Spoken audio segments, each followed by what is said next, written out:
અમદાવાદના મણિનગરની દિવાન બલ્લુભાઈ શાળાનું ફી વધારા મામલે વાલીઓએ શિક્ષણ વિભાગમાં ઉચ્ચ અધિકારી તથા શિક્ષણ મંત્રીના અંગત મદદનીશ અધિકારીને પોતાની સમસ્યાઓ જણાવી હતી।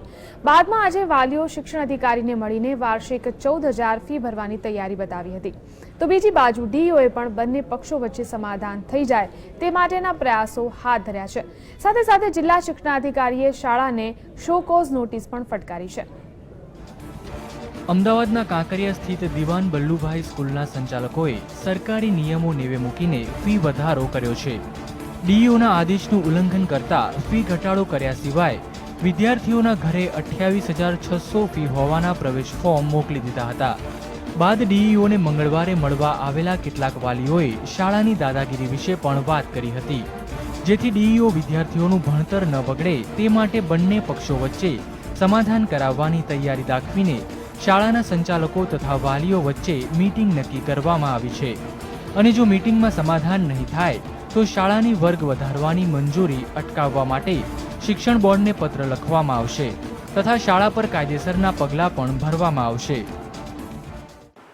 કોઈપણ સંજોગોમાં જો સમાધાન ન થાય તો શાળાને મંજૂરી ન આપવી એવી વાલીઓની રજૂઆત હતી અને વાલીઓની એક ચિંતા એવી પણ હતી કે અમારા વાલીઓ માનો કે શાળા શરૂ ન થાય તો એમને એડમિશનનું શું, તો અમે એને આશ્વાસન આપ્યું માનો કે બેસ્ટ ખરાબમાં ખરાબ પરિસ્થિતિ ઊભી થાય અને સમાધાન ન થાય અને શાળાને મંજૂરી આપવામાં ન આવે તો આ બધા વિદ્યાર્થીઓને અન્ય સ્કૂલમાં એડમિશન આપવામાં પણ અમે મદદ કરીશું, આવી ચર્ચા વિચારણા થઈ છે।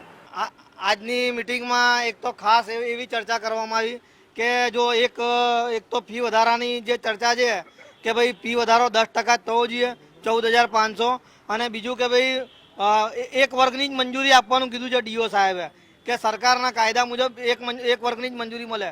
આજે અમે ડીઓ સાહેબને મળવા આવ્યા। ડીઓ સાહેબે મારી રજૂઆત શાંતિપૂર્વક સાંભળી અને ફી નિર્ધારણ માટે કંઈક યોગ્ય કરીશું એવું અમને આશ્વાસન આપેલ છે।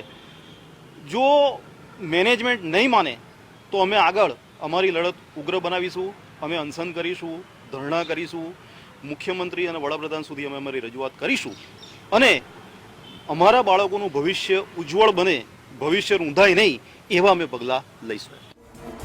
તો બીજી બાજુ કેટલાક વાલીઓએ જણાવ્યું હતું કે જે પ્રમાણે નરેન્દ્ર મોદીએ બાળક તો શાળાએ શોભે તેવા સ્લોગન જાહેર કર્યા હતા, પરંતુ આ સ્લોગનનું કોઈ અસ્તિત્વ નથી। વાલીઓએ ચીમકી પણ ઉચ્ચારી છે કે જો શાળા દ્વારા આગામી દિવસોમાં ફીમાં ઘટાડો નહીં કરવામાં આવે તો તેઓ આ મામલે મુખ્ય પ્રધાનથી લઈને વડાપ્રધાન સુધી રજૂઆત કરશે તથા વાલીઓ એક સાથે અનશન પર બેસીને ગાંધી ચિંધ્યા માર્ગે આંદોલન પણ કરશે। કેમેરામેન હર્ષ બારડ તથા તેજસ દવે સાથે મલ્હાર વોરા, GSTV, અમદાવાદ।